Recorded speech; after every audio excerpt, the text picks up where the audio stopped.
he established himself as the father of modern arthroscopy. So whatever job Professor Takagi left after his passing away, it was carried on by Dr. Watanabe, and he refined the technique, the instrument of doing arthroscopy from a cystoscope. And Watanabe's number 21 arthroscope in 1957 was the first truly successful arthroscope. So with this arthroscope, he did a removal of a xanthomatous tumor in March 9th, 1955, and he was the person to do the first arthroscopic partial meniscectomy in 1962. So while this was going on in Japan, as we all know, the Americans are very, forward in catching up with the things that are happening. So the great Dr. Robert Jackson, I think we all must have heard of his name. He in 1964 went to Japan, and he had actually gone to attend the Olympics in Japan. There he met Professor Dr. Watanabe. So he was very much convinced that arthroscopy offered a major contribution to the diagnosis and treatment of joint pathology. He worked with Dr. Watanabe for some time, and in 1965 he came back to Toronto General Hospital and started to practice arthroscopy. And in 1968 he gave the first instructional lecture in the AAOS meeting. So this was in 1968. And in the same year, in 1969, Dr. Richard O'Connor visited and studied with Watanabe again. He also went to Japan. And Dr. Connor, with the help of the Richard Wolf Instrument Company, he developed a instrument and arthroscope that enabled him to do the first partial meniscectomy. Not only that, so he also developed this, you can see here in the picture, this system of rod lens type of operating arthroscope. So at that time, you can see you have to look at one point and do the surgery from the other point utilizing the same portal, So he and Hiroshi Ikeuchi, a very well-known name in Japan also, about whom I'm going to talk later. Hiroshi Ikeuchi was a Watanabe colleague of Watanabe. They popularized arthroscopy to include not only meniscectomy but meniscal repair as well. So in 1970s, so the development of arthroscopy went on, and in 1970, where there was development of fiber optics and the television technology, visibility improved and allowed surgeons to view the image on a screen rather than direct visualization with the eye through the arthroscope. So the hands were free, and they started the two portal technique. Dr. Lanny Johnson, who is also an American, he made a very good change in the arthroscopic field because he developed this motorized saver system in 1976. So this was another very good achievement in the field of arthroscopy. Dr. Johnson was also a pioneer in arthroscopic shoulder surgery and rotator cuff repair. So in the 1980s and 90s, advances in arthroscopic procedures and instrumentation allowed orthopedists to treat disease and injury with minimal invasive incisions, decreasing complications and medical costs. And by the mid-1980s, there were research data which showed that the surgical techniques using arthroscopic were actually superior to open operative surgery. So this is a picture I took from Gary Folman's book, and you see all the stalwarts of American arthroscopic surgeons having their first arthroscopic seminar in Salt Lake City in 1979. These are all well known, like Dr. Connor in the far left, Dr. Lanny Johnson, then Dr. Metcalf, Dr. Gould from the OCD classification, and Dr. McGinty, and Dr. Robert Jackson is there standing in the podium. So from mid-1985 till now, in more than 30 years of period, there has been an unimaginable progress in arthroscopic surgery in the world, and these have bred many arthroscopic surgeons who have all contributed to the development of this specialty. And now there are many names all around the world, which we find sometimes very difficult to remember.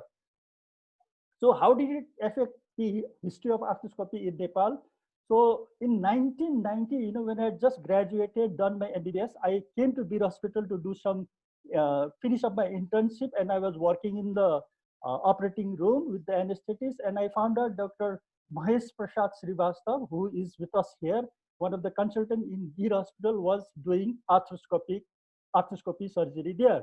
So I was there for nearly 3 to 6 months. And after completing my internship there, I joined Dr. Banskota in Kathmandu Nursing Home and in the Children's Hospital and started working him. There I found Dr. Banskota using the eye vision arthroscopy, the one Dr. Connor had used. He was putting in arthroscope inside all the knee joints. So I joined him and I tried to learn that technique also from him. Later on, when working there with Dr. Banskota, I came to know Dr. Premlal Shrestha from the police hospital, who was also doing arthroscopy in police hospital. He had done his PhD from Japan, so he must have learned a lot from Japan. And he was also doing arthroscopic surgery in police hospital. That was in the early 1990s. And in one of our meetings, he gave us a very good presentation of his work, of how he did arthroscopy at that time. Later on, there was Dr. K.P. Rizal, who had also come back from Japan after his training, and he was working in Bir Hospital and probably was doing arthroscopy in Bir Hospital. Dr. Bachuram Kesi was also doing arthroscopy in the Sainik, Birendra Sainik Hospital in Chhaoni. And in TUTS, Dr. Deepak Mahara was also doing. I hope Arjun can shed us some light on how he was doing there then. So after my 2 years of medical officer work, I went to Dhaka again in 1993 to do my MS studies. Even in Bangladesh at that time, there was not enough, arthroscopy work. It was still in a trial period. One of my classmates, Dr. Mustafa Ali, wrote his thesis on arthroscopy work. And I remember at that time in Bangladesh, where there was a population of something like 150 million, there was just a beginning of arthroscopy, which was being helped by a Korean surgeon who had come from Korea on a voluntary basis to set up an arthroscopy center in the hospital where I was doing my training. So in 1997, after finishing my MS training, I came back to Nepal and started again working with Dr. Banskota in BNB Hospital. And by that time, Dr. Banskota had already purchased a full arthroscopic tower, and we were very lucky to start doing arthroscopy there. We were doing meniscectomy, synovectomy, and in 2001, with some friends from America, we did the first arthroscopic ACLR at the BNB Hospital. So I just wanted to show you here in 1999, this was the first arthroscopic seminar we had. I think this was probably organized by Dr. Kiran Rizal. So we had this Ikiochi Foundation, the person I talked about, Hiroshi Ikiochi, who was a compatriot of Dr. Watanabe. He had a foundation and he came to Nepal and conducted this seminar at Hotel Mountain in Kantipur. This was in 1999. He had a group of high surgeons also who presented and did a lot of real-life surgery. So we, the old-timers, had attended this meeting. I hope, I probably think Dr. Srivastav also remembers this. So after that, in 2001, I had the opportunity to join a Japanese traveling fellowship in September 2001 for 2 weeks. I went all around Japan. I met Professor Kurosaka at Osaka University. You all must remember that Kurosaka screws are the originators of the bio screw we use. And this is Professor Kurosaka in Osaka University. I also met Professor Ochi, the great Mitsu Ochi, the one who's doing he was here in our international conference in 2016, and he presented a paper in which he could direct the stem cells into the chondral defect in the knee with the use of magnetic iron particles. And he has a company now working there. So after that 2001 fellowship, I went to America in 2005-06 for a year period. I was in the United States and Switzerland, and I had the opportunity to observe in the operating rooms of those hospitals in Philadelphia, Pitts Children's Hospital, and in Dartmouth to see a lot of arthroscopy surgery of the shoulder and the knees being done. So after I came back to Nepal in 2007, I attended a lot of arthroscopic seminars in all over India to improve my skill, my understanding of arthroscopic surgery.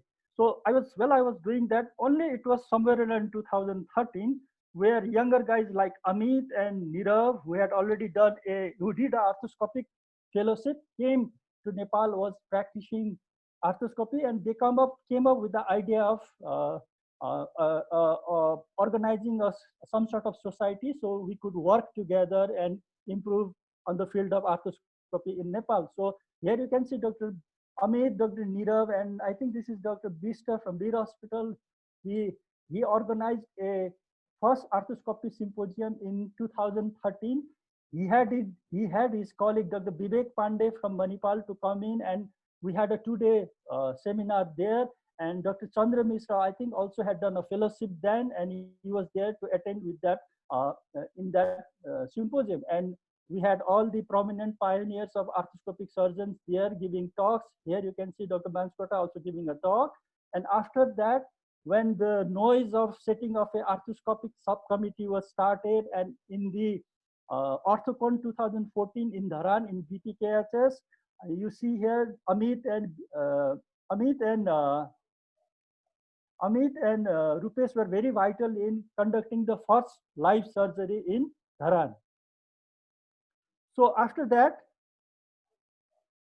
the news of this subcommittee was going on, and some of us, like you can see here, we held a meeting of the first of the arthroscopic subcommittee of the Nepal Orthopedic Association, and we organized a meeting, a ASON CME meeting at Kathmandu Medical College, and on 23rd of August in 2014, and we had the pioneers of arthroscopy of Nepal, as you can see here, sitting on the front. They gave us some lectures, and we were very delighted to hear all those lectures. Then we went on to working, and we officially registered ASON as a licensed body in the CDO's office in 2015, September 1st. And then Dr.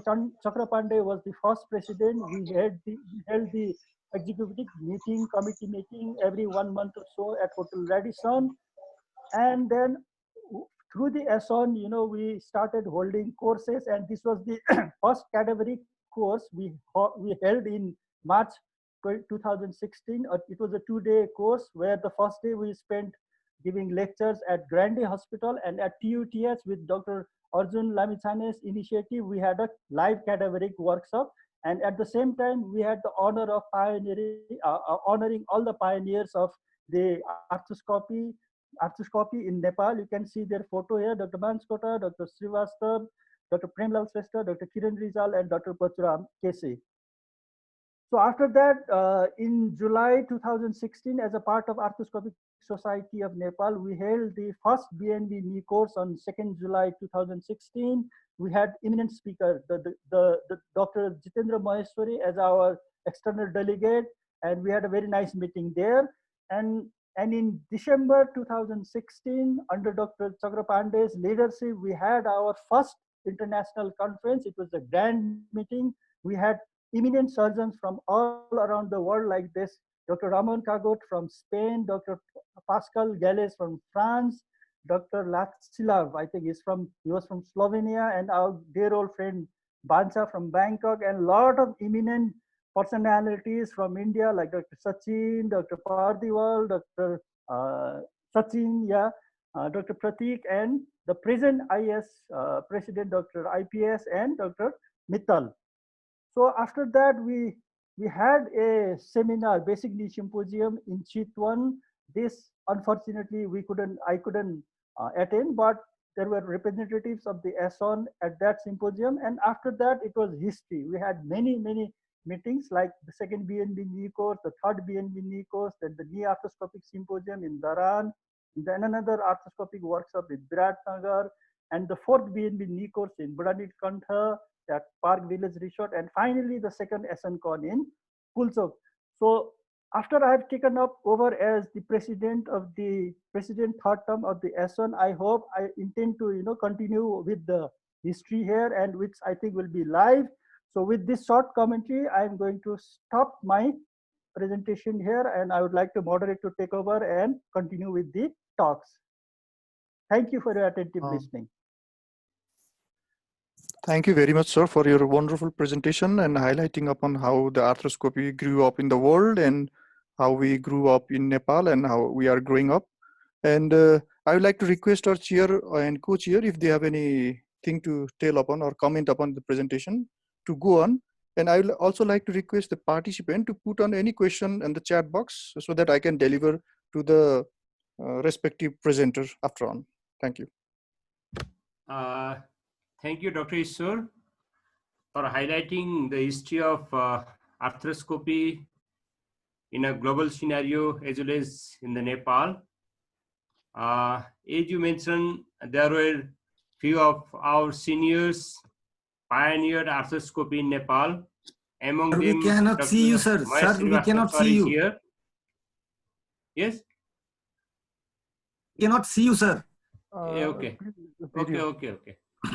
I'm inside the room. I have already light the bulb, so my Yes, face thank is you. not so well visualized. Okay.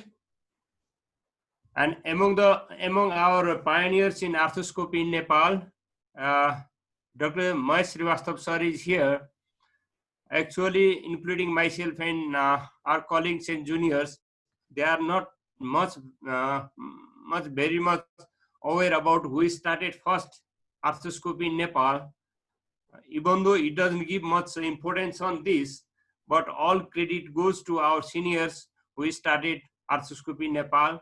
So may I request Mahesh Srivastava sir to highlight or to express his experience, how he started arthroscopy in Nepal. Mahesh sir.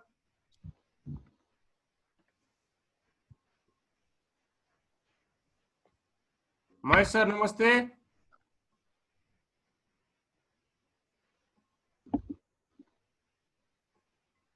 Namaste, Mahesh sir.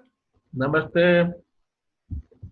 Sir, I am requesting you to share your experience, how arthroscopy in Nepal was started and who was the one, as you know, who started arthroscopy in Nepal, either you or someone else.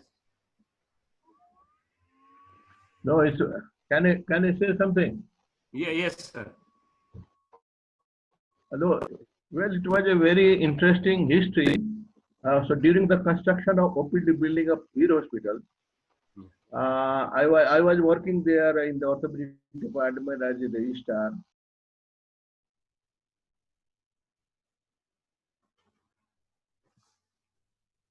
Sir, mute voice, sir, mute voice. Mute voice. Okay.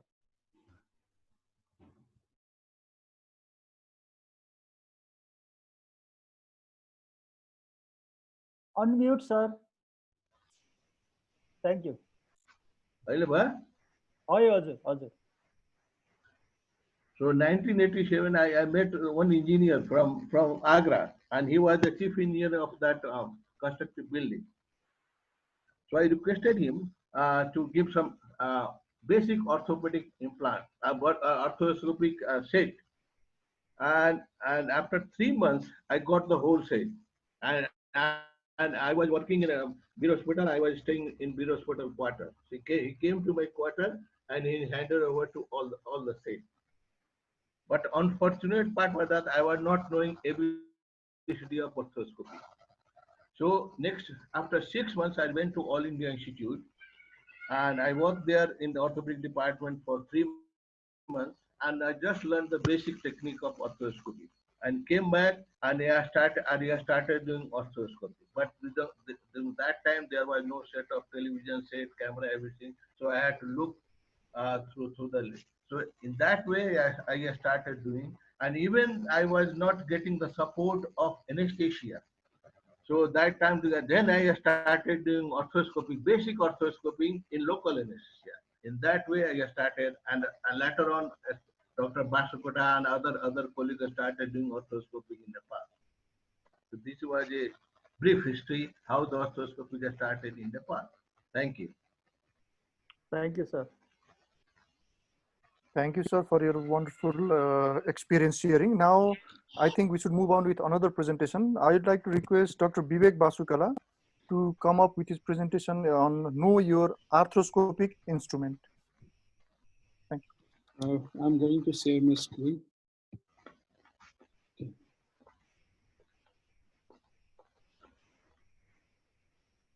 Vivek? Yes, Vivek, before you start, can you make me co-host so that if anybody shows up, I can turn them in? Yes, that's a good idea. Wait.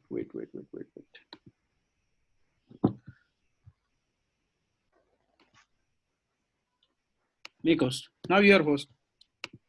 Okay, thank you. Okay, that's great. Thank you, Nagmani. Okay.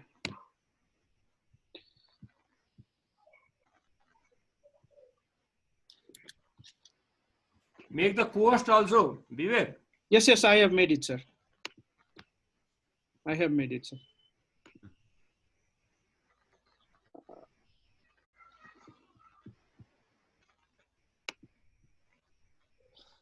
Is my screen visible?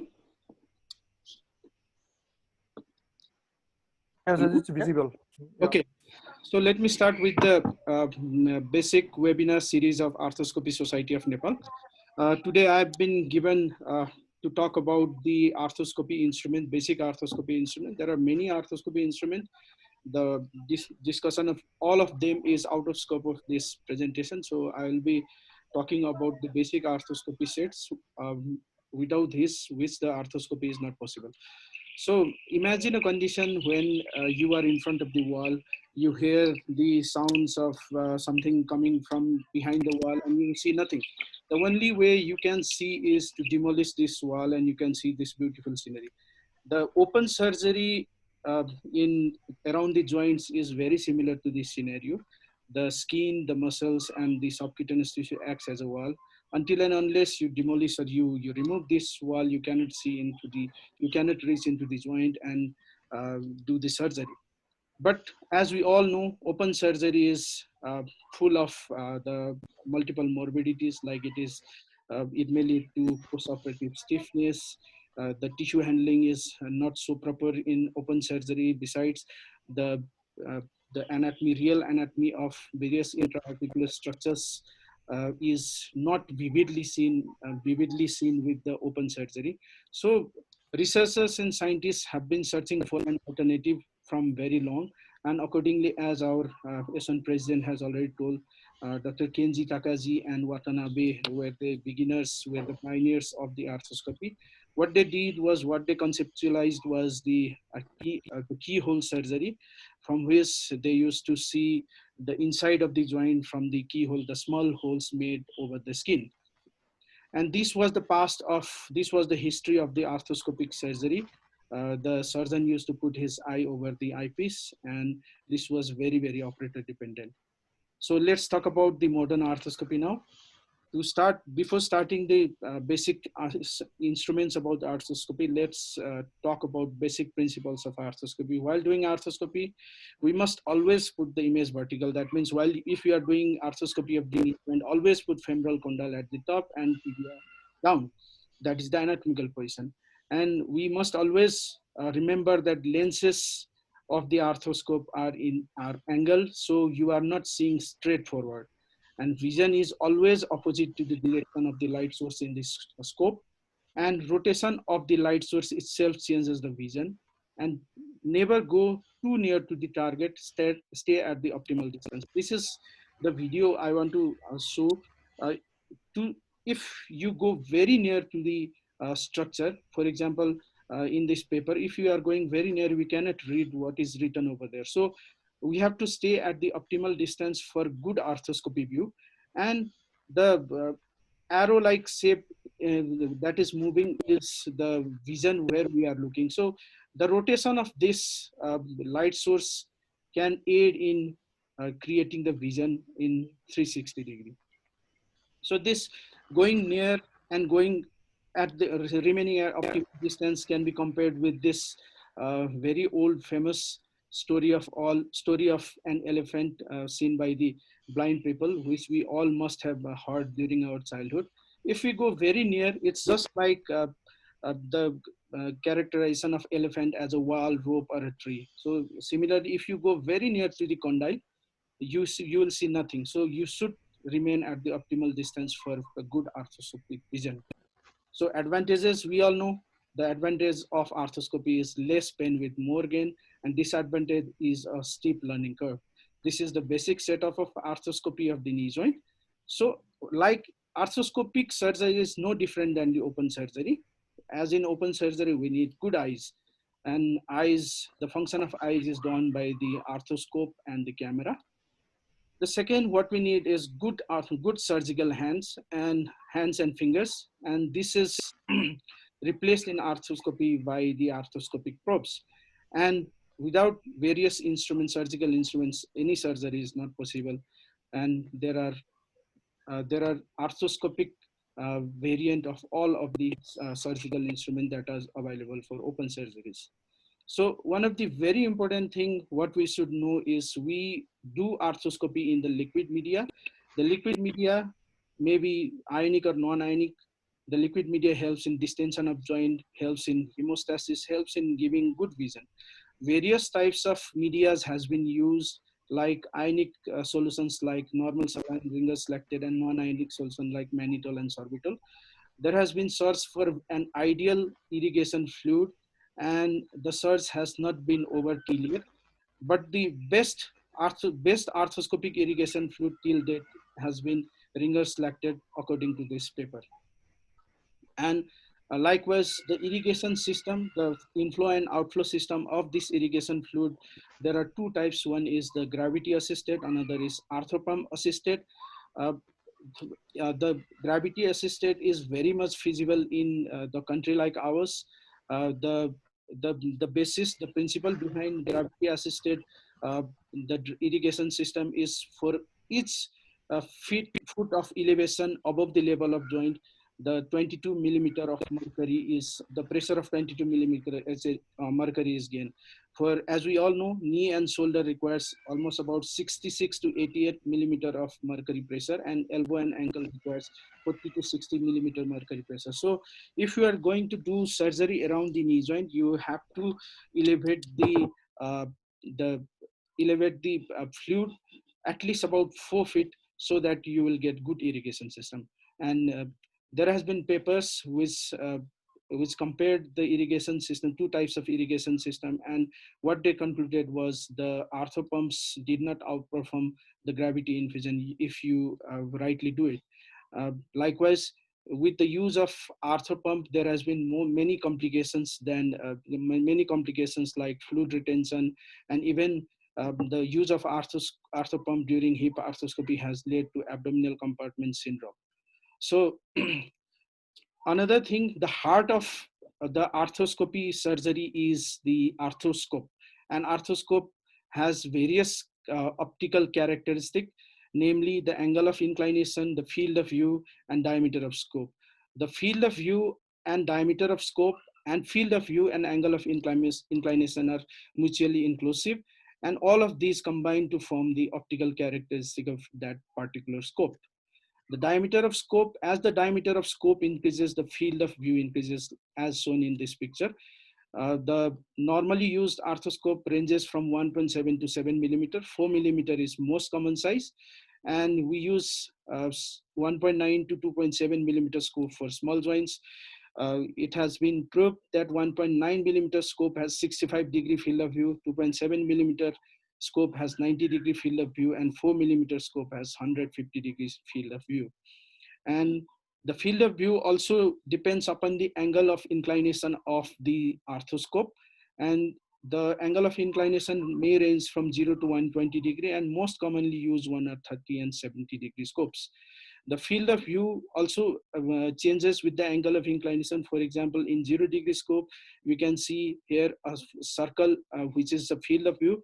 And as the angle of inclination increases, the field of view increases. With 70-degree scope, the field of view is even more increased, but it may lead to the central blind spot. The 30-degree scope is most commonly used scope, and the 70-degree scopes can be used in some in specialized conditions, like to see the depths, to see the depths and to see the corners, like in PCL reconstruction from anterior portals. The scope which we are using uses the latest Hopkins rod lens telescope, which was devised by the British scientist, British surgeon Hopkins. And this is even more better than once treated gold standard, the fiber optic system. And this is the scope, this is the system with which we use nowadays in our practice. So the brain of the arthroscopy is the camera head, as our ASON president has already told previously, the arthroscopy, the eyepiece, there used to be an eyepiece and surgeon used to keep his eye over that eyepiece. So there was single vision, only surgeon used to see and nobody else used to see. And there used to be no uh, zoom, and the projection, the disease used to be very operator dependent. So use of camera head helps in comfortable operating position for the surgeon. It avoids the unnecessary contamination of operative field by the surgeon's face, and it helps in involvement of rest of surgical team in the procedure. Thus, it is very helpful in teaching learning process as well. This is the basic setup of arthroscopy. There is an eyepiece of arthroscope which is combined with the camera, which is then fed to the TV monitor, and the arthroscope is joined with the fiber optic cable, and which is the arthroscope is again connected to the irrigation fluid with the Y connector, and there is fluid outlet. This is the basic setup of the arthroscopy. Various things can be, even very minor things can be used as the arthroscopic instruments, like skin markers, needles, and cannulas. These are the skin markers commercially available with the ruler. The use of skin marker is pre-operative planning of the portals, pre-operative marking of the various important bony and soft tissue landmarks. The needles and cannulas can be used in various surgeries like shoulder and knee surgeries. Now coming on to specialized hand instruments, as I've already mentioned, just as in open surgery, the hand and fingers are replaced by the probe. Probe may be one of the most commonly used instrument in the arthroscopic surgery. This is a non-traumatic instrument. The tip is bent. The bend end of tube tip is almost about 3 to 4 millimeter in size. So it can be used to size the various lesion inside the joint. Also, the length of the probe may be graduated so that the various measurement can be done. So it is also known as arthroscopist extension of the finger. So it is always good to touch and feel and then decide rather than just seeing and decide. So it helps. It is just it is just considered as an extension of the arthroscopist finger. So it is very indispensable instrument in our arthroscopy set. Just like the scissors in open surgery, we have arthroscopic scissors and arthroscopic basket forceps or punch forceps. The arthroscopic basket forceps, scissors is very common instruments, and it is one of the most indispensable instrument that is must for any basic arthroscopy. The characteristic of this basket punch is the base is open, so once you cut any structures, you need not take it out to remove the tissues, because the tissues fall down from that opening. It may come in various shapes, like it may be small or large. It may be angled, it may be acutely angled, it may be round, or it may be upbiting or downbiting. So another instrument, just like in open surgery, there are artery forceps to grasp the tissues. It similarly in arthroscopy there is grasping forceps. It also comes in various shapes and various locking mechanism.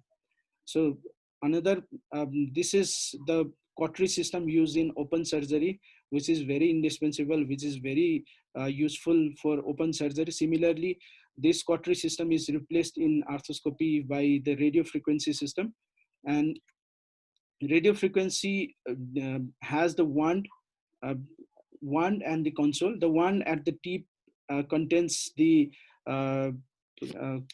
consist of the various electrodes of various shape according to its working nature, and the principle in which this device work is the coblation. Coblation is the term for controlled ablation, and what it does is, in the ionic media like saline or ringer lactate solution, whenever the electricity passes through that electrode, it generates the plasma, the detailed generates the plasma, and the tissues are burnt, or tissues are curated. Tissues are cut accordingly. So detailed physics behind this coblation device is out of scope of this presentation, but this is very, very important that the tip or the electrode should not touch the tissues. It should remain about 1 to 2 millimeter away from the tissues, so that the plasma will be formed and it will function very nicely. So this coblation device is very, very useful, and this is very safe device. There is a comparison between the coblation device and conventional electrosurgical device. It has been shown that this coblation device generates about 25 to 30 degrees centigrade of temperature in controlled irrigation and outflow system. But whereas in conventional device, the temperature range may range from 400 to 600 degrees centigrade. Thermal penetration is very minimal, so the surrounding tissues are not so damaged. Effects on target tissue is gentle removal and dissolution, and effect on surrounding tissue is very, very less in coblation device. This coblation device, though it seems very safe, is not devoid of complication. There has been multiple complications reported in literature. The very common one is the third degree burn. This is the third degree burn following the arthroscopic shoulder surgery. And it has been shown that if the regular intra-articular fluid inflow and outflow is not maintained for 2 minutes, the temperature may rise to about 80 degrees centigrade. So while using this RF device, one must be sure that there is good maintenance of adequate fluid inflow and outflow. There is good suction, and the RF device must be used in short bursts. Another very important instrument without which arthroscopy is almost impossible is the motorized shaver. A motorized shaver consists of central console, handpiece, and the foot control. It comes in various shapes and sizes, and accordingly they are considered as aggressive, standard, or very aggressive. The central principle of this device is tube within tube. It functions in tube within tube mechanism. It has central inner tube and outer tube with the opening at the tip in both the tubes. What happens is it functions in close concert with the suction device, and when there is suction, what happens is the tissues are sucked into the opening of the outer tube, and the inner tube is rotating, so inner tube will cut away that tissue, and then it is sucked out with the suction. So there has been study about the various types of arthroscopic shavers, and there is standard arthroscopic shaver where the both inner tube and outer tube are non-toothed, so they are called standard. Aggressive one is where the inner tube is toothed and outer tube is the simple one, and very aggressive one is in which both the inner and outer tube are toothed. So this is the study done about this all the shaver blades, and it has been shown that aggressive, there is not much of difference between aggressive and very aggressive, but there is definitely some good significant difference between the standard device and the aggressive device. So aggressive device, at least you should have aggressive shaver blade for your surgery, and you should not press upon the tissue very much while doing surgery or while doing arthroscopic shaving, because the optimum pressure over the tissue for good functioning is about 6 to 8 Newton. And we might think that the increasing increasing rotation per minute might increase the functioning or increase the capacity of the arthroscopic shaver, but it is not the fact.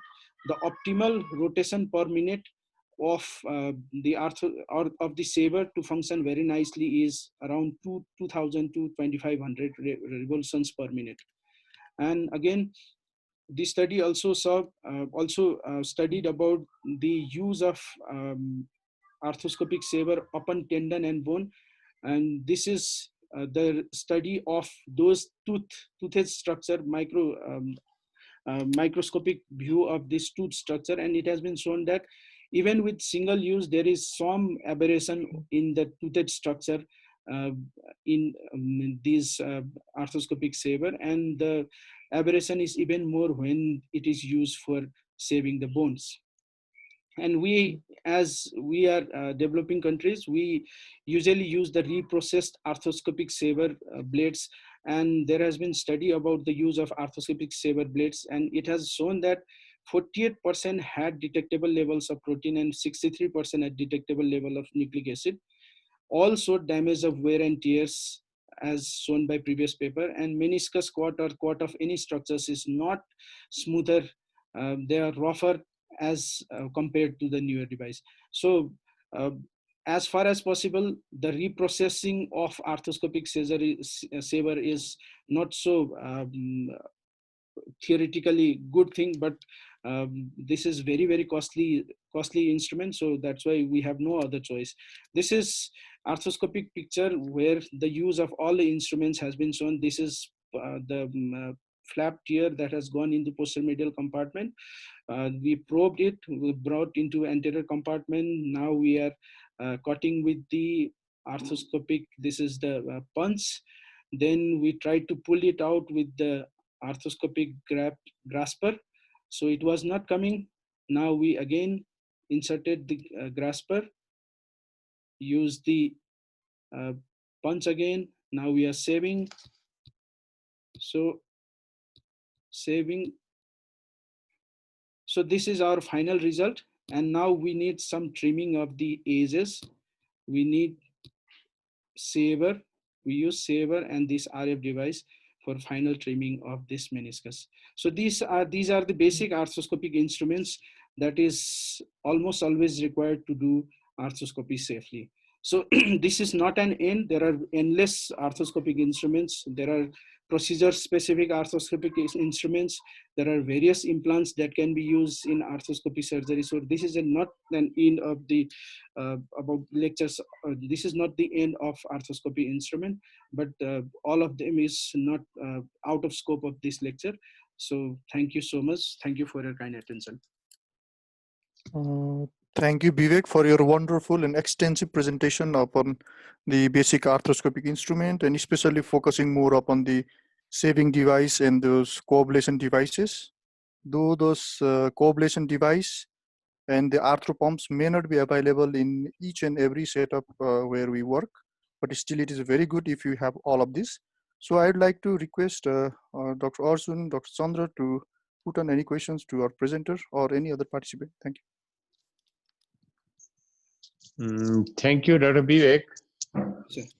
for your nice extensive presentation. And there is always confusion for the newcomer. And they do ask also, what are the sets, what are the essential instruments need to be bought in order to do basic arthroscopy of the knee. In their situations, what do you suggest them? What are the basic instruments and other equipments they need to buy? So first and foremost, what we need is the arthroscope. 30-degree arthroscope is okay. We don't need 70-degree or 0-degree arthroscope. Then we need the camera system and tower, which is any laparoscopic camera and laparoscopic tower is compatible with those arthroscope. And then apart from that, what the hand instruments we must be having before starting arthroscopy is the arthroscopic probe, the punch forceps, that is the basket forceps, then the grasper and the saver at least. RF device we can, we may or may not have, but saver is the most, at least. That can be luxury for the knee. Yes, sir. RF is luxury for the knee, sir, but saver is the must. Yeah, saver is the must. Okay. Dr. Chandra, would you like to say anything? Yeah, Dr. Bibek, it's a very nice presentation. You have elaborated all basic instruments that are used for the beginners. So I also like to highlight for the beginner arthroscopic surgeon, at least we should have a saver because starting phase, I also face a lot of problem. You know, if I go through the joint, sometimes the fat part will come there and we cannot see anything. So I think saver is one of the important thing that we should have during the beginning of the arthroscopic. and RF other thing is later on. So you have elaborated very nicely. So it's good presentation. Thank you. Thank you. Thank you. Dr. Bibek, there is one question from the participant. So what fluid do you recommend to use during arthroscopy? So as we are using RF device in regularly in our arthroscopy, and RF device works in ionic environment only, I think the best ideal fluid at present is Ringer's lactate. And if Ringer's lactate 3 liters or 5 liters bottles are not available, we can use normal saline. But in what do you practice usually? We are practicing normal saline. We use normal saline. Thank you. So if there are no questions, then I would like Okay, to follow. okay, that's Sunil. Um, Dr. Vivek, as you said regarding the use of saber, Yes, sir. that either to reuse or single use. I'm asking Dr. Ishor, what do you do? How in how many cases in average do you use one saber? Because this is a practical issue. Because if we use only a single time, one time, it is very expensive, and it is hard to cover in terms of cost and so. Okay, Dr. Arjun, thank you. I was just going to ask the same question to Vivek also, like, of course, savers are very expensive. The practical things are we are reusing it. That is for sure, So one saver, we can go up to 10 cases. But the problem I see now after Bibek's presentation is I was very much unaware that the saver, when we reuse it or reprocess it, it has nucleic acid.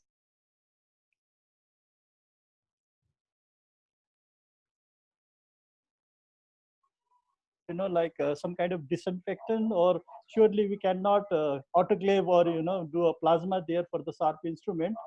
So Bibek, what do you suggest? We are routinely using savers for at least 10 times before they become blunt. And it was that paper was really nice. Can you suggest something for our practice? What should we do? Sir, in ideal world, those sabers are made for single use only, so they must be used for single use. But as we all agree, those are very expensive instruments, and all the patients won't afford the single use of those sabers. So we have no other choice than use it multiple times. So what we can use is, rather than using 10 times with a single saber, we can cut to 50%, like 5 a case.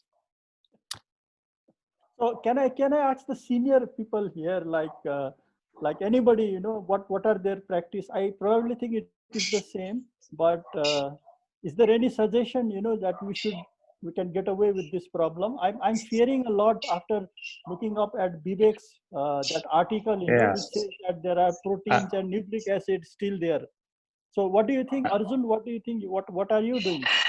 Dr. Ishor, I was also not aware about this demerits or complications or other problems with the reuse of this saber blades. But we do have this striker saber set, and we do use that up to 2 conditions. One where it does not cut at all. Then once you start just pulling it. And another condition is like if that the saber console, it shows that this is out of its like work, then it shows itself, then only we do change. Sailaj, what do you think? Objectively not aware of this all this demerits of reusing the saber.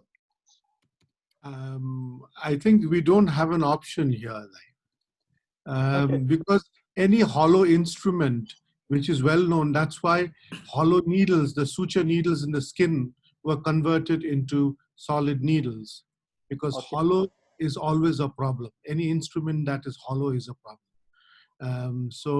But here, considering our situation, we don't have any issue. We don't have any option out here. So we just have to see how things can be sterilized or washed better, other than the staff just washing it.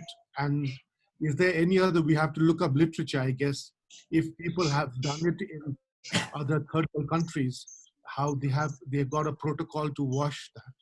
So I think Okay. we just have to look up literature for that. I think. Thank you. Thank you. Any suggestion from any of the participants? Like No, I also do not count how many times I use the saver, unless and until it is not working. My opinion. so. Thank you. Then everybody agrees that. I don't know if we can make this a consensus or not, but we have to. I think we should. Dr. Sunil, I think we should go on forward. Like we have 2 more lectures. Yes, Talks. yeah, and it's already an hour. It's already an hour with 2 lectures. So now I would like to request upon Dr. Nagmani Singh to come up with his presentation on surgical setup and portal placement in knee. Thank you. Dr. Nagmani, can you do it the exact opposite what you have done? Make me host. Like what? Make me host. Host. Just a second. Host पनि बनाउनु नि एकैचोटी दुवैजनाले use गर्न मिल्छ. Control. Okay, sir. How do I do it? You go. You click the participants. First, you click participants. Okay. Done. Yeah. Then click on my name. There is more. Okay. More. Click on more and make host. Let me find your name first, boss. Okay.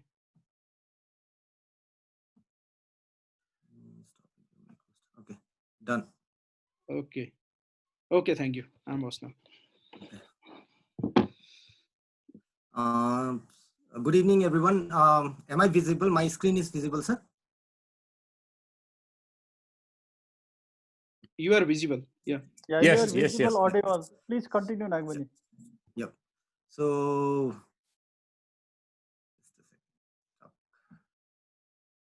yeah. Good evening, everyone. The respected chairman and president of ASON and all the participants. I'll be presenting on the surgical setup and portal placement in case of arthroscopy. You see, this step is very critical. Just like any movie, if you don't have an amazing beginning, your movie tends to not attract too much attention, and it gets clumsy over and over. So this is the first step, and if you lose it, you lose the focus inside the joint. So no matter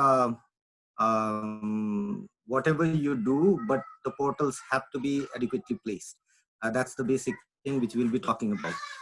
So the objective of this presentation is going to be, we are going to discuss the indications, positioning, basic portals, accessory portals, complications, and recent advances. Since this is a very broad category and it can be a book on its own, so I'll be just touching on the most important and most commonly used portals in basic arthroscopy and the usual indications, rather than going in detail with all the portals as such. So to begin with, when we look at the indications, can be arthroscopy has multiple indications like diagnostic surgery, infections, you can do arthroscopic lavage, meniscal repair or resection, removal of loose bodies, ligament surgeries, synovectomy, chondral defect repairs, tumor resection, and biopsy knee debridement for osteoarthritis, which is still debatable. But like you can see, almost there are very few areas, including fracture fixation as well. So there are only very few areas which cannot be dealt by arthroscopy in modern day orthopedic surgery or knee surgeries. So positioning, more commonly one is leg hang position, which you can see on the left side, and the commonly one which we use in our practices, the one where we flex the knee to 90 degrees, we use a side post and a footrest. And the problem with the leg hang is that you see, you can do varus and valgus very easily, which is more difficult in the position which we use, and it's clumsier. But on the other hand, when you're trying to do a figure of 4, you can imagine if you're using a leg hang position, your figure of 4 is going to get really difficult, and that's easier in our position. So it's basically, it's the preference of a surgeon which position he is comfortable with. Both has its own pros and cons, and you can choose any of it. The instruments, equipments, the camera, and everything has been discussed elaborately by Bibek already, so I won't be touching on them. And you can see the setup. The same picture was used by Bibek as well. So anesthesia, it depends on the surgeon's preference and the patient's demands as well. So you can give general anesthesia, spinal, or some of the Western world surgeons even prefer doing it under local anesthesia. So the any surgery, any arthroscopic surgery, when you're starting it, you always start with checklist, because we've had this is one of the very important things, because before you start, you don't want to land up in a mess when you have started it and you miss the things. Since knee arthroscopy surgeries usually are done in the knees which are not very deformed, and you won't be able to see the difference. And the biggest mistake which all over the world is that you don't tend to identify the correct limb which you're going to operate on. So the first thing, checklist is a must. And checklist does not just include the patient identification. You have to identify the correct leg, you check their investigations, and you fill in the checklist. You check for your instruments and equipments even before starting the surgery. It cannot be done otherwise, that you have put the patient in general anesthesia and then you know that your camera is not working. That's not going to happen, and that's a big deal. So the checklist is a must.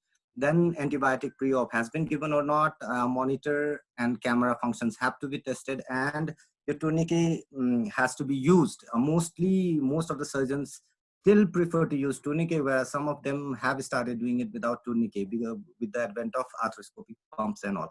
So, and invariably prior to intervening, you have to examine the patient just to reconfirm whether your diagnosis is correct or not, or whether there are any additional findings in it which might prompt you to intervene extra, and you can counsel the patient party regarding it prior to you started.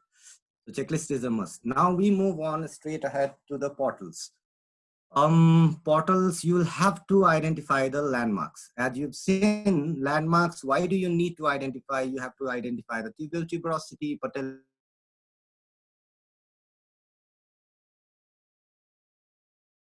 the portals prior to starting the surgery. Why is it important? Because once you've inflated the joint with fluid, your portal positions might be pretty obscured, and you might even a small change in your position of portals might lead to a different vision for you, and the difficulties might arise. So your presumptive portal positions have to be pointed out and marked prior to starting your arthroscopy, and that is a must. That helps you when you're making second and third portals if you as per your need. So basically all over the world, the primary portals are 2, anterolateral, anteromedial, and when you're doing it with a 3 portal surgery, it has to be a third portal, which might be your superolateral or superomedial. More commonly during the past days, superomedial used to be used. These 2 portals were used, one for instrumentation, the other one was used for viewing portal, which is more commonly anterolateral, and the third one used to be used for your continuous irrigation and suction. So as we see, how do you make the portals? Just like the bird, as Richard Bach has already said, the girl sees farthest who flies the highest in his famous novel. So if you, the dictum always exists, your portal has to be as high as it can be. In contrary to the previous context where we used to say that your portal has to be 1 cm above the tibial joint line and then 1 cm medial or lateral to your patellar tendon into the soft spot. But with the gradual increase in knowledge about and experience in arthroscopy for most of the surgeons, they tend to prefer the higher portals. I'll tell you the reasons for it subsequently. And it is very, very critical to make portals at proper positions. And the surgeon who makes the higher portal also obtains a better view. So the look, and one thing has to be noticed. You cannot be very, very strict with the portal positioning as to, I have to go 1 centimeter this and that and that. It has to be based on the surgeon's need. The surgeon is the prime person who is going to judge whether I'll go a little bit medial or I'll go a little bit lateral or I'll go a superior or lower, provided what case he's operating and what are his comfort level with the level of portals. So more commonly, first we'll be starting with our viewing portals, which are basically the lateral portals and anterolateral portals. And previously, as well, there is a classic paper by Kim et al., who wrote about high portal and the practical philosophy for positioning it. Just a second. Positioning portals in knee. And they mentioned a patellofemoral axillary portal and a high anterolateral portal. So basically, why do you need anterolateral portals? It has been universal portal. And lateral is used more commonly because it avoids your hindrance by the contralateral leg. And even though the fat pad is somewhat shifted to the lateral side rather than to the center, the view is a bit perfect. And a higher position provides you a possible avoidance of your infrapatellar fat pad, which becomes a nuisance if you go too medially and too low. Also, if you place your portal very high, you might be able to visualize the areas which might not be possible when you're using a classical 1 centimeter either side portals. For example, anterior horn of lateral meniscus and the medial gutters can be seen. Apart from that, you can also inspect on suprapatellar pouch and popliteal hiatus and Y crossings of your popliteus tendons. A higher portal also allows room for an additional anterolateral portal for instruments. So you can place the viewing portal. It helps you for easy instrumentation of the joint. Now, what are the conditions? This is a PowerPoint, and it explains what happens if you're invariably very, very high or very, very low or medial or lateral. So if your portal is too lateral, you land up having difficulty in visualizing your intercondylar notch. And it may also cause deflection of the scope by the lateral femoral condyle, and that makes it difficult to move the leg to a figure of 4 position. So it has to be optimum. Like I said, you cannot go way too high and way too low. It just has to be perfect and precise, which only comes in that. That's why Bibek already mentioned that it has a steep learning curve. And you keep on trying, and once you know it, you'll hit the soft spot. When you have a portal too low, anterior horn of lateral meniscus may be lacerated, and your scope might land up entering in fat pad. And especially when you're doing meniscal surgeries, usually the portal is kept low, but still the problem of fat pad is there. And nowadays it's been said that you save as much as fat pad is needed rather than saving a lot of it, since it has its own functions. Portal too high, placed too superiorly, does not permit the scope to enter the space between femoral and tibial condyles. That's the other problem, and it prevents the visualization of your posterior horns of menisci, like you can see in that picture. And portals too medial, again, the fat pad problem is already there. Now, as to how to make the portal, some of the people actually tend to make it horizontally, and or even Campbell Orthopedics mentions it to be made horizontally. But the problem with horizontal incision is that you cannot extend it if you are way too medial or lateral in a high way. But that's why most of the beginning surgeons prefer a vertical incision, and with preferably your blade pointing towards the superior side so that you don't land up cutting your menisci. So as I mentioned, we'll be dealing with the subsequent literature as well on the various aspects of portal placement, because I thought it would be good to know about it. So there are papers like 2 versus 3 portal technique. The one I mentioned, anteromedial, anterolateral, and the superior parapatellar portals. So there is a beautiful study done by Stetson, and he did it. And when he saw that when you're using a 2 portal, your mean return to work days post surgery is 9 days as compared to 19 days when you're using 3 portals. And that is mostly because when you're using superomedial portal, you'll end up cutting a little bit of vastus medialis obliquus muscle, and that's why your quadriceps strength is a little bit weaker and your rehabilitation is a bit difficult. That's why you need to, now the two portal technique has been used for routine arthroscopy rather than the 3. This video will be demonstrating quickly as to how we do our arthroscopy, basically making a portal. As I had shown it in the previous picture, you can see the landmarks. And before we start, this is basically a blind portal. You're not, since you're not already inside the joint, this is the only one portal which is blind, and you do it blindly by knowing your soft spot and everything. So this is what we do. We mark it properly and we try to go as high as we can. We've inserted it, and with the stab, we go all the way through the capsule. Then we dilate it, and once we have done it, and since our instruments and everything are ready, sorry.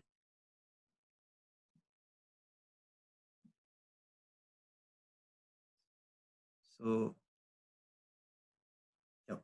we dilate the tract so that it doesn't create multiple planes, because if you have multiple planes, you will find that there is swelling around your portal and it blocks up. And later on, you might have difficulty in putting it. Once you've inserted, go directly towards the notch and below the patella. Once you've felt that you, with a pop, you're already inside, extend it to 30 degree and then push your trocar and sit inside the joint. Like, I would want to stress that once you are inside the suprapatellar pouch, you have to confirm whether you are inside the joint or not. And that can be done, as you can see, sorry,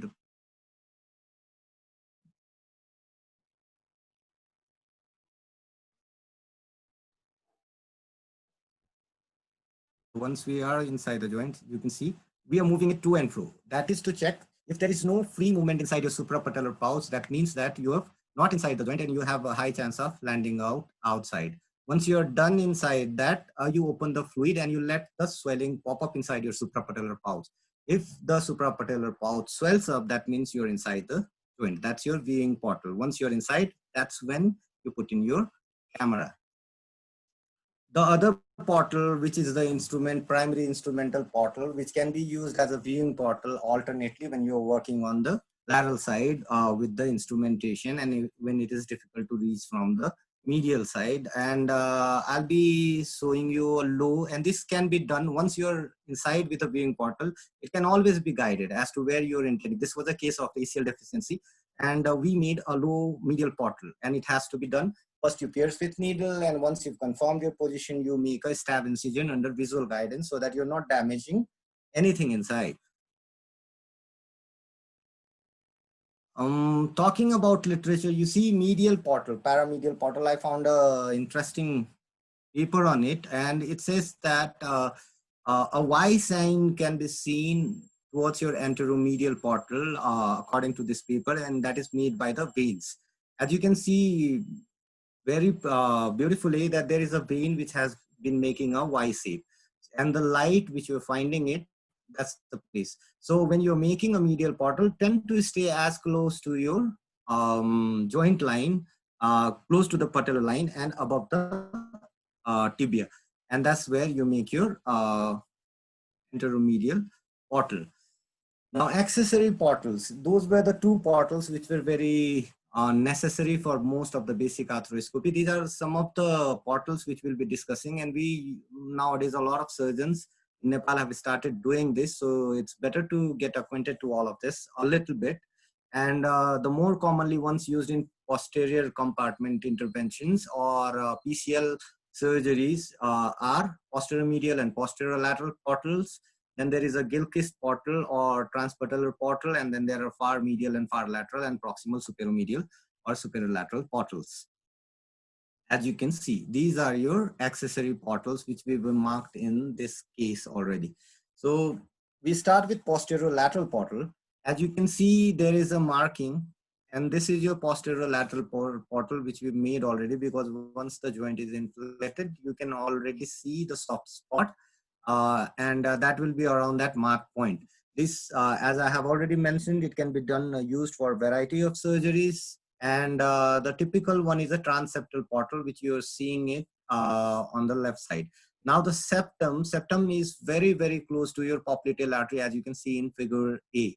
So you have to be very, very careful when you're making your posterior portals, because that's why this is an accessory portal, because this is very difficult in a beginner's hand, and you should have done hundreds and hundreds of anterior compartment intervention with the classical basic arthroscopy prior to jumping into this posterior portal, especially the posterolateral ones. Why am I saying that?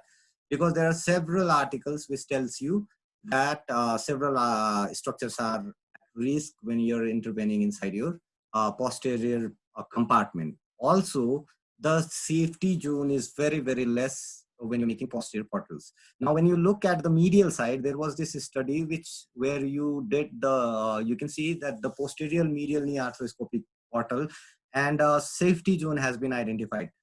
The top bottom, when you see that figure, there are marks called A, B, C, D. So those are the 4 possible placements in your soft spot on the posterior medial aspect of your knee joint.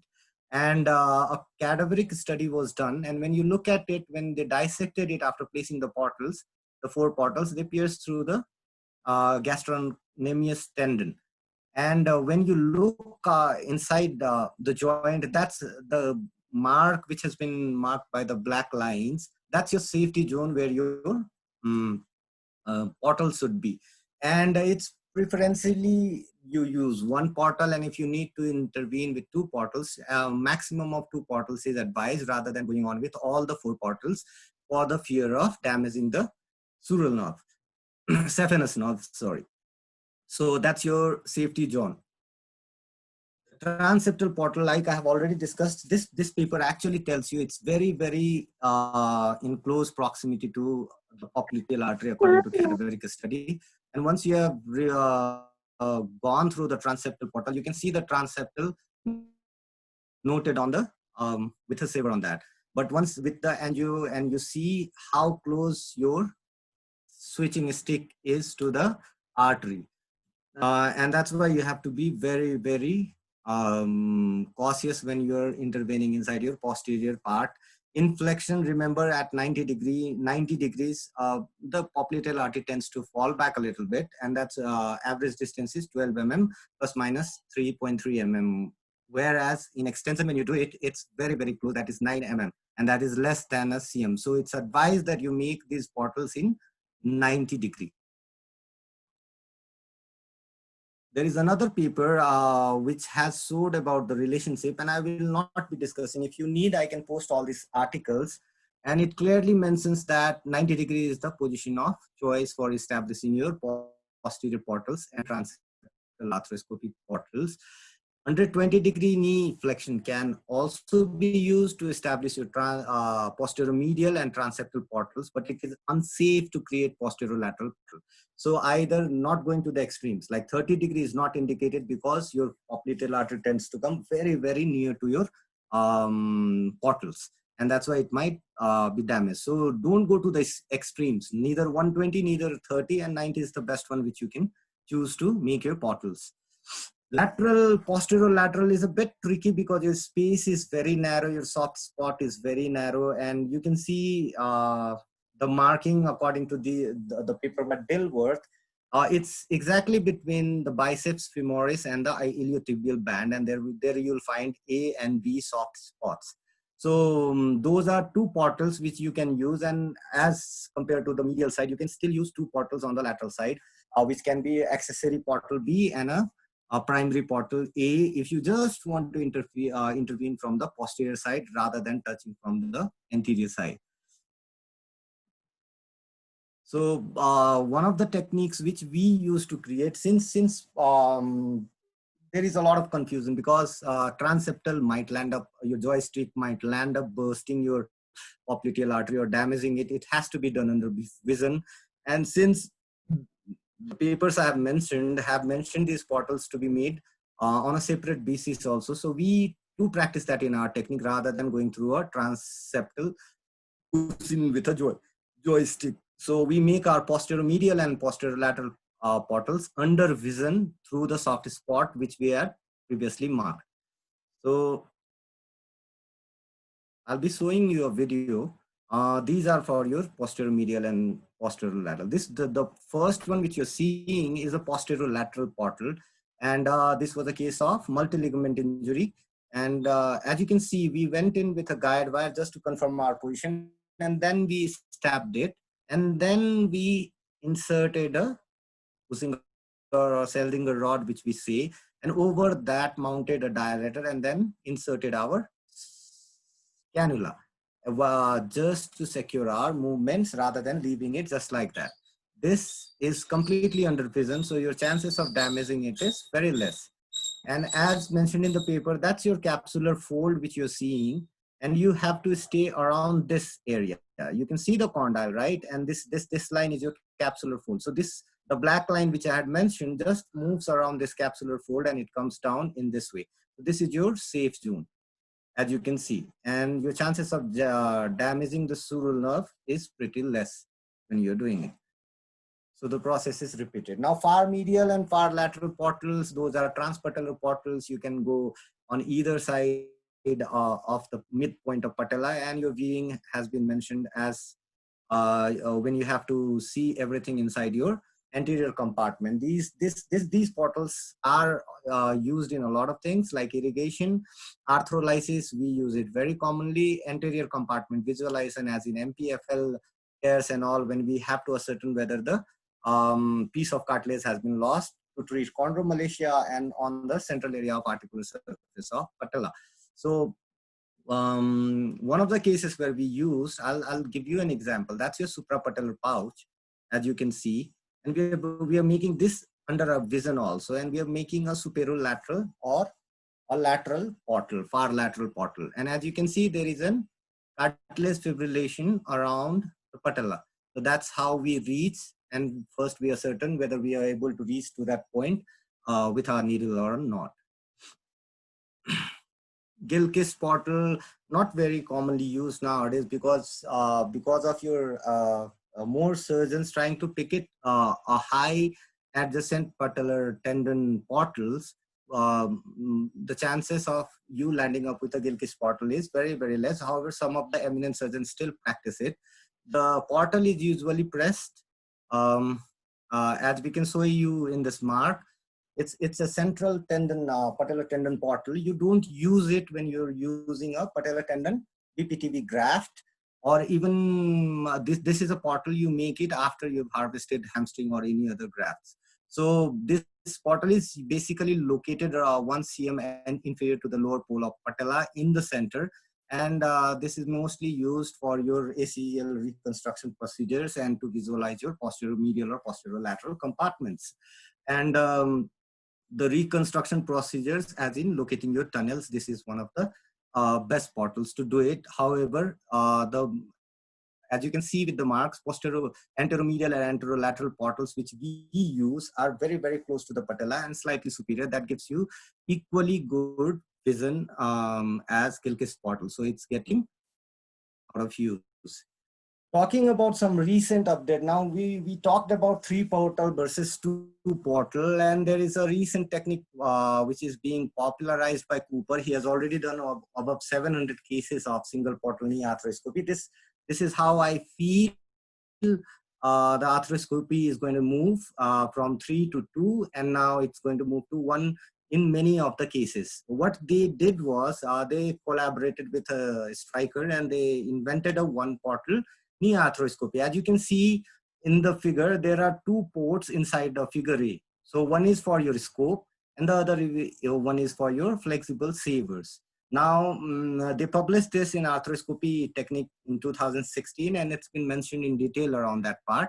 What they say, and after that, they also did a pilot study comparing single portal versus 2 portal knee arthroscopy. First clinical experience with this. They did it over 600 cases, and they found that the comparative knee complications were lesser in single portal techniques. What are their advantages according to them? They saw that there was improved functional recovery at 1 month and 3 months post-operatively, and there is lesser morbidity as compared to 2 portal techniques. Now, this technique is less invasive, hurts less, and is easier to recover from the traditional multi-portal arthroscopy. There is no need for having your advanced triangulation since you're working from the same portal. Your scope and the saver moves in through the same portal. So the triangulation, it basically tends to decrease your learning curve. Now, less risk of creating iatrogenic chondral damage because where your camera is placed, your saver is placed just by the side of it, and no possibility of damaging the tip of arthroscopy with your working instruments because you can use it right by the side of it. And the localization of your lesions and treatment is very precise. The only disadvantage which we can talk about is learning curve in terms of ergonomics, because you're not used to this newer modality of arthroscope. So that might take a little bit of time, but in fact, it's lesser for beginners than for the surgeons who are well versed with already with the two portal technique. And the startup cost, as we say, is to our facilities increase. Let's see if Nepal, some of us pick it up in the future. So apart from that, so once you've made portal, you've done things, and then you close portal, right? So closing portal has three techniques. Either you leave it open, you use it glue, use some adhesive glues or adhesive tapes, or you suture it, right? So there was this paper by management by Hussein et al, and they talked about management of knee arthroscopy portals. Now, why am I quoting this paper is because I found something very interesting. What they did was they took 87 patients, 92 knees, and 183 portals altogether. And they compared whether the adhesive tape or leaving the portal open was causing any difference. And what they found was there is no significant difference between the two methods of treatment. Like they concluded that leaving a knee arthroscopy wound open is an acceptable method of management when compared to adhesive tape, right? But there is a recent paper in 2016 or 17 by Akar et al, and now they conducted something which I found interesting about.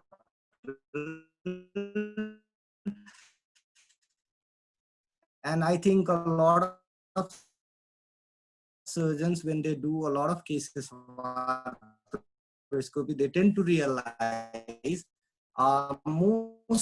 many of our patients think about the portal pain around your portal site in most of the cases. So what they did was they included anteromedial and anterolateral groups. As in, there are two portals, anteromedial portal and anterolateral portals. And they track the total healing time of these portals with an ultrasound, and they saw the patient satisfaction based on visual. So basically heal faster than your anteromedial portal, whereas in 28 days as compared to 47 days in anteromedial portal. Now both portal tracts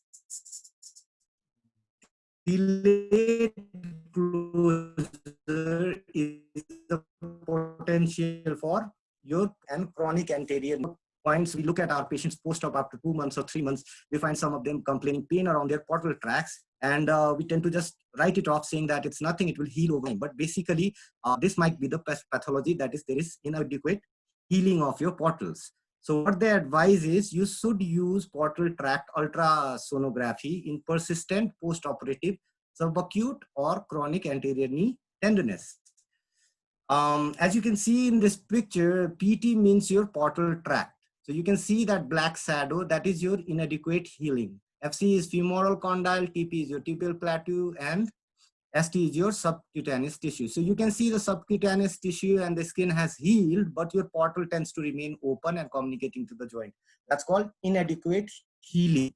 Now we think that our portals are very fine because most of it is grade 1 when the patients present with pain. So they even classified portal healing into gradings. So what they said, what grade 0 is a totally open portal tract, that means communication to the exterior, and it might be open until more than 3 months in some of the patients. Your skin tag tends to keep it closed, but the rest is still open, and which might lead to pain.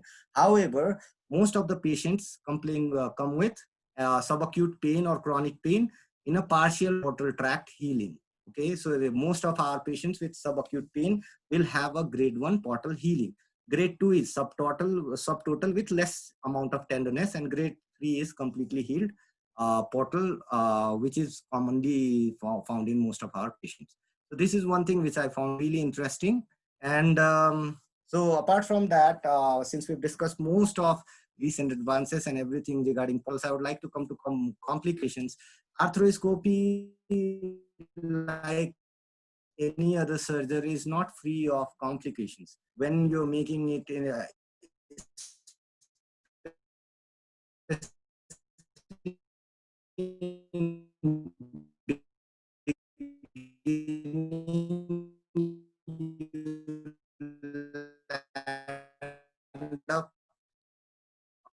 Causing articular cartilage infection. Did we meet objectives or not?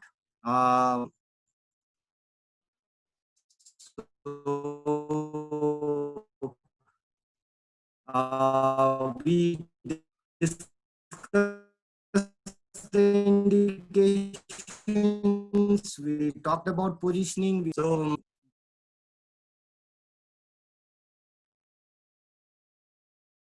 Hello? I think we lost Nagmani or what? Yeah, but his Yeah, voice I is think also so. not clear. His voice is also not so clear. It's some internet disturbance maybe. We lost in, him. sir. Yeah, I'm in here, sir. Okay. Please continue. We lost you. So where were we, sir? I think my internet. Yeah. Where did you lose me? It was Complications, right? Objectives. Okay. So objective may. So let's see our presentation. So we discussed about indications as we had talked about Share your screen, Nagmani. objectives, positioning. Oh, it's not being said. No, Just a it's not second. shared. Yes.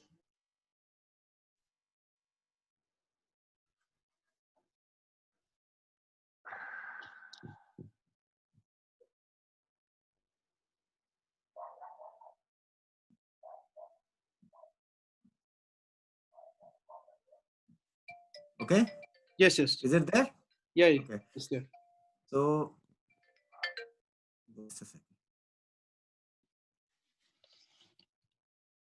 Okay, so let's see whether we met our objectives or not. So we were talking about indications, right? So we've discussed indications, positioning, basic portals, accessory portals, complications, and we have also discussed some of the recent advances related to the portals. The studies conducted on that. Remember that soft spot field, right? So when you're making a portal, always hit the soft spot, that texture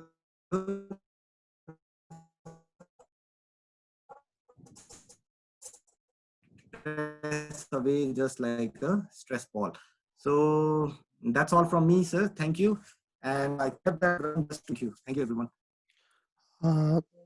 Thank you, Nagmani, for your wonderful presentation on portal placement and surgical setup. And coming up to your presentation, it is seen that you are routinely using high portals nowadays, unless unlike the classic teaching and most of the people practice of using the standard anterolateral and anteromedial portal, and high portals usually for anatomical reconstruction of ACL that has come into trend.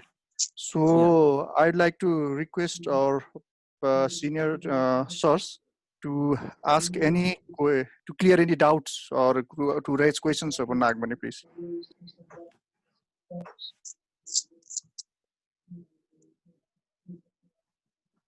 Okay, Dr. Ishor, would you like to say anything? I'm sorry. Yeah. Yes. High portals. Well, I was a little bit distracted, but what I just wanted to say was there was a very nice presentation, Nagmani, very extensive. What I want to say here is, of course, for a the practical thing I want to say here is the most important portal you need to be very careful about is your viewing portal. When you make your anterolateral portal. So after you make your anterolateral portal, all your other portals like the anteromedial or your working portal, you can usually do that with putting on a lumbar puncture needle and trying to direct where you want to go and then making the incision the portal accordingly. One thing I would say here is that making a posterolateral posteromedial portals are very difficult thing. Even for me, whenever I try to put a posteromedial or a posterolateral portal, my heart stops a little bit. So it's a very difficult thing. You have to do this very carefully. One very practical thing that I feel here is that when you make a posterolateral and a posteromedial portal, you have one of the common problem we are facing is that you have to make sure that your BP knife is properly attached to the scalpel. I've seen that many times. Yeah. make sure that your BP, the Bart Parker handle properly fits the scalpel. You don't make it tingling, and moving like that. If you do that through the posterolateral, posterolateral, where you have to go through a lot of soft tissue, you will lose that scalpel in the soft tissue, and then you will have a tough time finding out. Anterolateral portal, anteromedial, usually for a ACL reconstruction, we usually go for a little bit higher anterolateral, and for the working portal, we make a standard anteromedial lesser than the height should be lesser than the anterolateral, and of course for the anatomic, we make that accessory portal. What I want to say is the anterolateral portal is very, very important. And when you make your anterolateral portal, all other portals you can see from inside, and you can make a choice where you want to put your working portal. And for a posterior view, you usually need to have a very high superior anterolateral and a superior anteromedial where you are doing all your PCL reconstruction. Yes.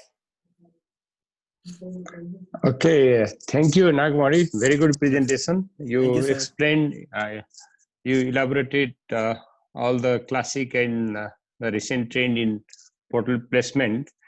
I'd like to say my own technique is Dr. Ishor and you also said, usually the anterolateral portal is a blind one. You've got to put blindly. So you better remain bit up so that you won't cause any injury to the anterior horn of lateral meniscus. And especially in the obese person, like in the ladies and so, it may be difficult to identify the exactly joint line as well as the sometimes the margin of the lateral or medial margin of the patellar tendon also. In that situation, my technique is you got to feel the lower pole of the patella. Then at that level, you remain little bit lateral side, and so that you can be a bit away from the this patellar tendon, and you will not be causing any injury to anterior horn of lateral meniscus. And the rest of the other portals, as Dr. Ishor said, these are done mostly under direct vision with the use of needles and so. And regarding the anteromedial portal, what I do is like lateral side, I give a vertical incision while making a portal, and on the medial side, I give a horizontal incision. There are two rationales behind that. The one is like even though you went low down to the level of anterior horn of medial meniscus, you are not cutting it radially. It can go to the it's like a horizontal tear. And another is if you are not comfortable, if you have to visualize perpendicular to the lateral wall of the medial wall of the lateral intercondyle condyle. In that situation, you can extend that portal to bit medial side if you make like this horizontal portal. And regarding you nicely mentioned about the different literatures regarding the healing of the portals and painful scar after the arthroscopic procedure. Dr. Ishor, do you do you give any staple or not? I do not give any staple, and it heals itself. And it is not causing much problem so far. But in some patients, I have found that even after months period also, they do complain some pain around the portals. I think that was the cause of the persistent pain. As you said, that middle part was not healed properly. Well, Exactly. Dr. Okay, that's all. That is the most common cause of portal pain. Yeah, that was very interesting, that article Nagmani put up. And my practice has been to always suture, close both the anterolateral and anteromedial portal with just one bite, taking from the skin, taking out everything. I have seen people doing repairs, closing even the portal with 2 layers. I don't know, people are there closing it inside and then taking out another external. But usually I do it one stitch through and through, and just one, unless it's very big, just one suture at each of the portals. I do sometimes put a stitches if that portal is made bigger. in order to remove like sometime Yes. loose body and so. In that situation only, I do Yes. okay, I do give Okay. it. I think now it's we are Right. running out of time now. So Right. there is one question in the chat box from one of the participant. Can you share some tips for having good vision when the visual field is not clear during knee arthroscopy? Okay, Nagmani, you wanted to Well, I think that is something Sailaj want me to answer that in a Yeah, portal thing, or yeah, you Okay, yeah, want I him think to this take can it be dealt over with later on? Sailaj. yeah, Yeah, yeah, Sailaj yeah. will deal with that. He's Okay, the guy who we'll is going to discuss talk together. Okay. Yeah. arthroscopy. Yeah. Okay, yes. Okay, Okay, okay. Yeah, then so we let's carry proceed on. with another last presentation of today by Dr. Sailaj on diagnostic arthroscopy and triangulation. Dr. Nagmani, please Unchi- share. Okay. Yes, good. Yeah, yeah, I did it. I did it, Bibek. Yeah. Okay, good. Good. I'm bringing mine up. Yeah, we can see. You can see it. Yes, So, we can see and hear you. Good. Sailaj, carry on. hi. I think this is going to be a very simple. I'm going down to basics, basically for people who are going to start off. So diagnostic arthroscopy of the knee, we've gone through in detail by to the previous presenters, and they've told you everything about what needs to be done. But once we are inside the knee, what do we look at? What are we thinking? What is your brain thinking? And how are you going to approach it further? So that is what is important. This is putting your eye into your knee, into someone's knee. So before you start off, you've consented, marked and everything, and you've done, it's important that you do an examination on the anesthesia. That is before you, when you look at it, that is vital. Document it in the notes, what you've seen, and that gives you a lot of information about what you're going to expect inside the knee. So I think there are various tests you all know about. I'm not going to talk in detail, but it's important to do an EUA.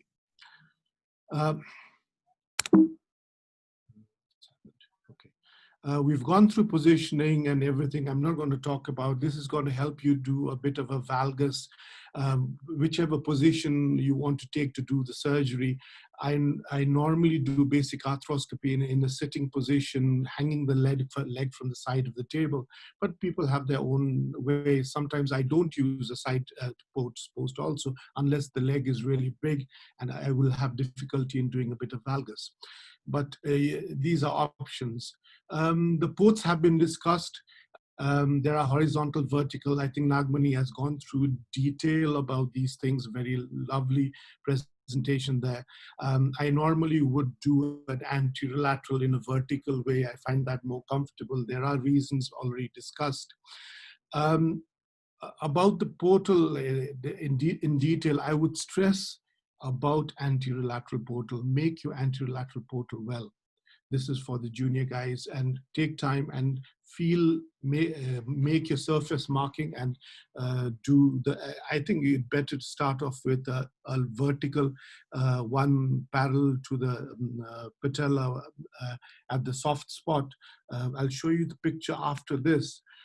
Before we go into that, this has already been discussed previously about the field of vision, about the scope itself. So you get, in a 30-degree, you get 3 times the vision compared to a 0-degree. And to understand about the 70-degree is the blind spots. I'm not going to talk further about it.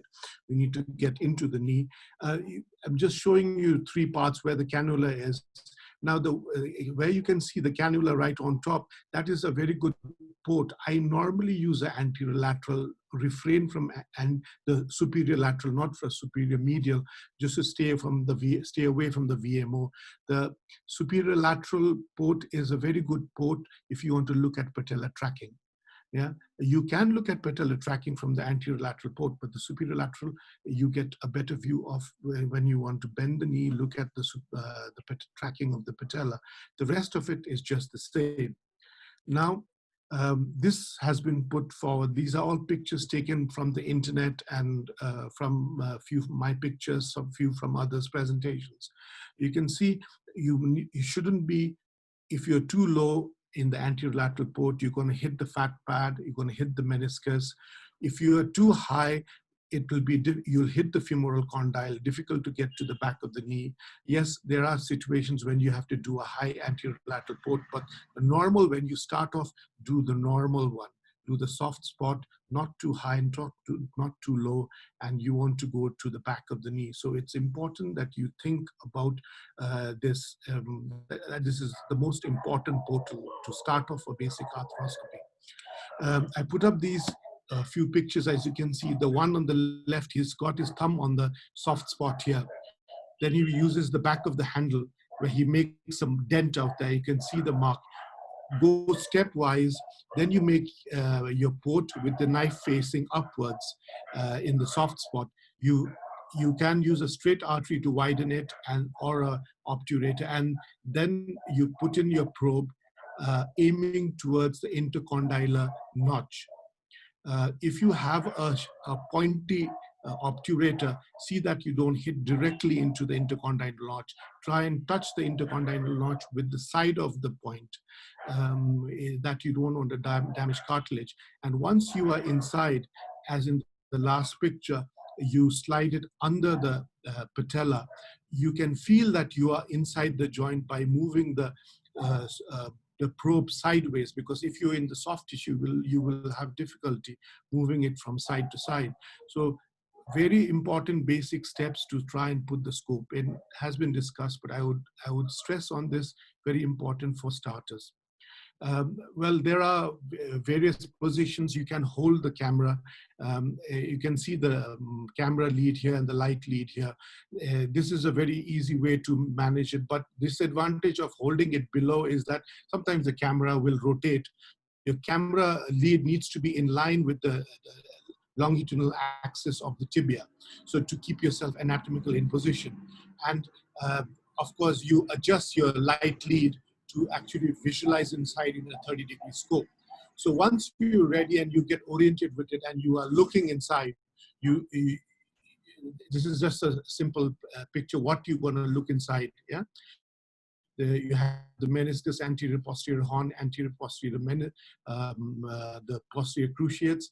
You have the Risberg and the Humphrey ligament, and you have on the posterior lateral corner you have the popliteus intermeniscal ligament. So in general, this is what you're going to look inside. Now you have your eyes in. Once you have the eyes, and as you had the question, if your vision is bad, what do I do? The first thing, you've put your cannula in right inside. Don't just put the camera in. You've white balanced it. You let the fluid come out. Let's see, squeeze in and see what fluids come out. This is going to give you information of what is inside.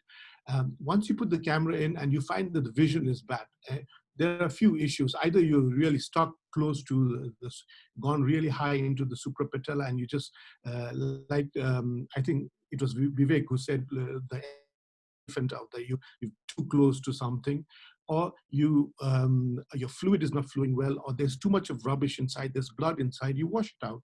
But if it is not this, then the vision is not there. See that someone checks your instruments, your camera is all right, your light is coming properly, someone has not put it on standby, a few things that is going to obstruct your vision. So start from basics, from your instruments onto what is happening inside, or are you not in the joint at all?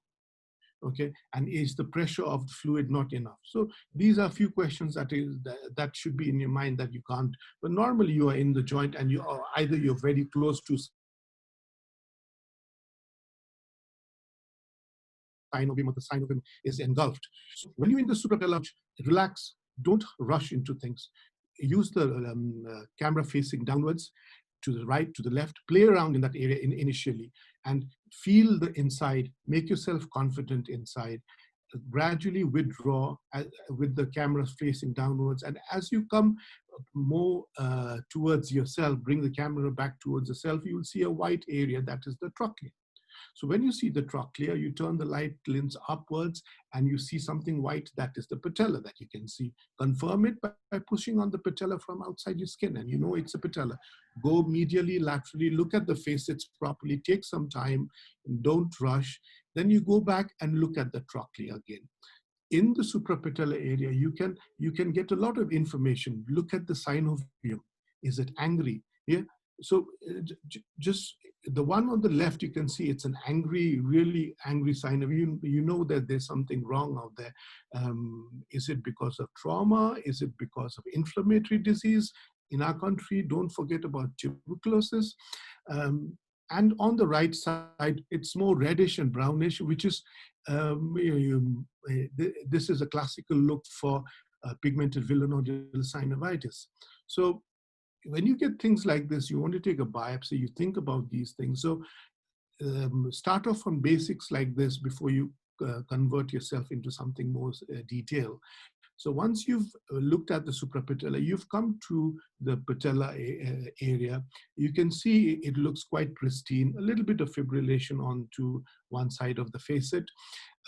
Sometimes this is very confusing. Now that's why your finger, that is your probe, is important, because you see that you put the probe in and it is soft. So this is outer bridge type 1. So very common in young girls who have chondromalacia patelli. It's very, in young ladies, you can have chondromalacia patelli, and it's grade 1. They have anterior knee pain, and it's one of the causes this, they have that pain. So look in all directions. Then once you have the camera facing down on the trochlea, you can bend the knee a little bit, and you can look at the whole trochlea in gist and see if there's any damage to that. After you've gone further, you can get situations like this with fibrillations everywhere. Now, this could be outer bridge grade 3, or once in this situation, it may be necessary for you to debride that area to stabilize the cartilage, because they get a lot of pain by if the cartilage is unstable. So it can be done by a radio frequency at the lowest power, and you can stabilize the outside cartilage and see if this is a grade 3 or a grade 4. So be aware of these things. Now, once you've finished off the patellofemoral area, it's the next step, which I normally do, is go on to the lateral gutter with the light pointing downwards. So your light lead facing upwards. That's what I would say. You go over the hill. Your lateral is always more higher than your medial. So sometimes you may have difficulty going over the hill and down into the lateral gutter. So it's important that you fiddle around that way and come into the lateral gutter. This is where you look for loose bodies. That's one very common area where you will find loose bodies, as you can see. Another place is, of course, the posterior part of the knee, that we'll talk about later.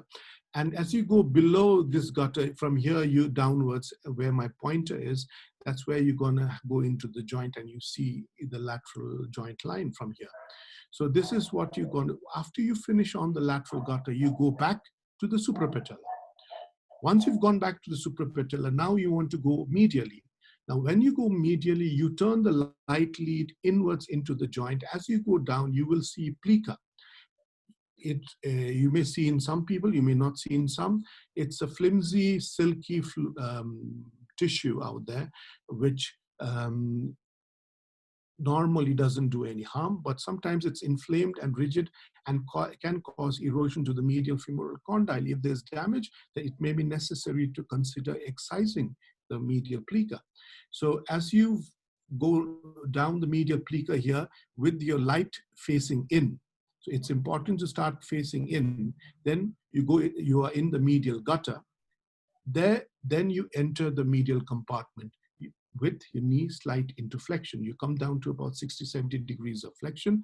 You're in the medial compartment. This compartment will have to be looked at in a flex position and in a more straight position.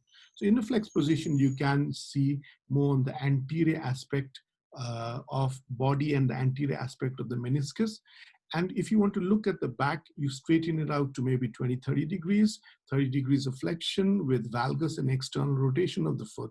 That helps you. If it's a tight knee, sometimes you have to give it a good valgus with external rotation, unless you want to do pie crusting of the MCL if you are doing a procedure. But that is for any procedure. Normally in a diagnostic, that's how you go in and going to the back of the knee. Don't only look at the meniscus out there, also look at grading the medial and the femoral condyle and the tibial surface. So that can be done once you have made your medial port. So the medial port, how are you going to make it, as it's already been discussed before. Now, this is part of your triangulation. You see a X and Y axis on the screen, but the Z axis is in your head. So that is your imagination. And I'm sure triangulation is something that can easily be picked up by the younger generation, because you're on the video games. Your hand-eye coordination is far better than times of us. Like when we initially start off with for laparoscopy, we had a box with a screen with a camera inside, and we started practicing picking up marbles. So here you have better situations these days. So putting in a needle inside where your vision of the camera is part of your triangulation, and to understand where you're looking at the 30 degrees. So what is triangulation? As I just said, it's getting two instruments from two ports.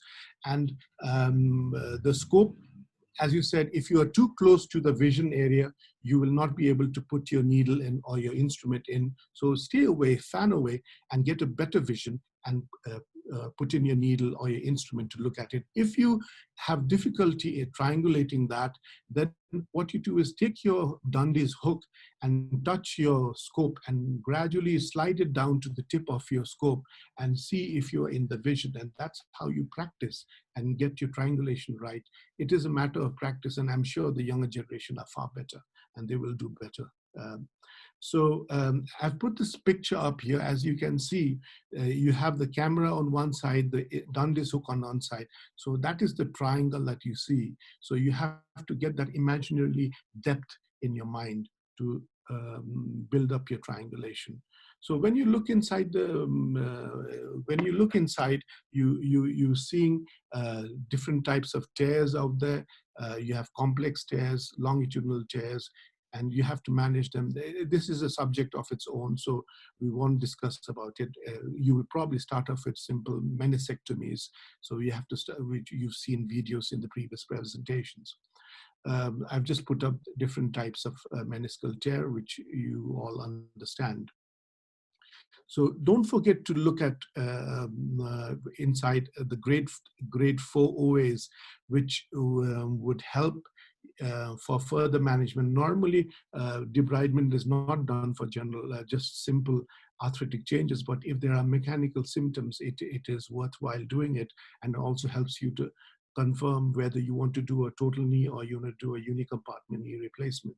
So these things can be thought about. So when you are doing a diagnostic arthroscopy, helps you to further plan the patient. Then you come on from the medial compartment, you gradually come on to the center. When you come to the center, it's the ligamentum mucosum who's going to obstruct your vision.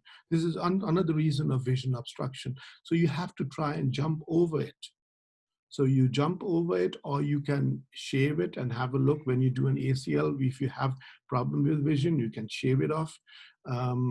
Or when you're just doing a diagnostic or arthroscopy, you can get from the medial side, you come onto the lateral and then move back. You push the ligamentum mucosum this way, and then you can visualize it. So it's the movement of your camera which helps you visualize it. And the picture on the other side shows you what the ACL, we usually reconstruct the anterior medial bundle. That's the common thing. So this looks completely normal. Now I can see the ACL, but unless you put your finger inside, you cannot confirm that it's ACL. So a diagnostic arthroscopy is not only looking, but feeling too. So you have to put your Dundy's hook inside. You have an empty lateral wall on here, which shows that it has been, avulsed out, you have the PCL on one side. So these things you have to understand as you go on looking. Then don't forget to look for calcifications like chondrocalcinosis. That can be a primary cause, secondary cause. OA can cause chondrocalcinosis. There could be various synovial diseases to be aware. So always probe it, see how turgid it is. Is it very lax? Is it functional? So this is all part of it. Once you finish that, then finally, what you need to do is the camera needs to go from the medial side into a small triangle, lateral femoral condyle. You bring the camera from the ACL down to this triangle down here, and then you push it into a figure 4 position. And when you go inside the lateral compartment, you see various structures there. But the movement in the lateral compartment, the trick out here is not to move the camera too much. It is either moving up and down and turning your light lead. So that actually helps you to visualize the whole compartment better than moving it too much. Use your probe, and you can see the popliteus tendon at the back. And behind the popliteus tendon is going to be the posterior horn. That's how you confirm. And you've gone through your whole compartment step by step. This is the way I normally do, but people have different sequences of looking at the and diagnosing, doing an diagnostic arthroscopy. Gilchrist maneuver, well, some people say you should do it for all cases, but I normally don't do that. There has to be a good reason to really go back. You miss out posterior horn tears, or if you want to go, as Nagmani showed, about posterior medial, posterior lateral ports to make them. So you go between the medial femoral condyle and the PCL on one side, and on lateral femoral condyle and the ACL on the other side. But these maneuvers are important to be aware about, but you do not need to start off as a starter. Just be aware of these situations. And once you've done all that, I think the whole knee has been looked at, and complications have been discussed. So there are a huge number of complications. This is a simple procedure, but it can land up into trouble. You know, my senior registrar, when I was working, was he was a rugby player for Wales, and he had an injury, meniscal tear. He had septic knee. So what I mean to say, even in the best of places, and you can have things you really don't want. So use this instrument carefully and wisely. I think that is what you need to say. It is very important. Things will change further, but use it wisely. Thank you very much. Thank you, Dr. Sailaj, for your wonderful presentation. And with this presentation, our topics for presentation are finished. Now I'd like to request if there are any queries to be cleared. Yes, Dr. Sunil, I think there is a question there in the chat box. The question, one question. And most of them is answered by the our panelists, Dr. Arjun and Dr. Nagmani, has answered to Dr. Sushil, who has raised that question.